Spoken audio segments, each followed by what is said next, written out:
আসসালামু আলাইকুম। আমি এভাবে আমগুলো সংরক্ষণ করেছি চটের বস্তায়, চালের বস্তা ছিল, এগুলোর উপরে আমি সুন্দর করে এভাবে সাজিয়ে রেখেছি।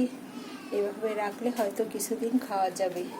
আমি সুন্দর করে সাজিয়ে রেখেছি, মাঝখান থেকে আমার ময়নারা কিছু খেয়েছে। এভাবে দেখি কতদিন রাখা যায়।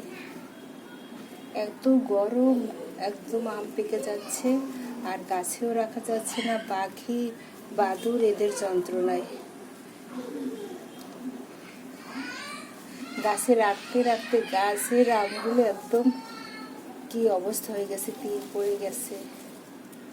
আর এটা হচ্ছে ব্যানানা ম্যাঙ্গো, এটা আমি একইভাবে রেখেছি,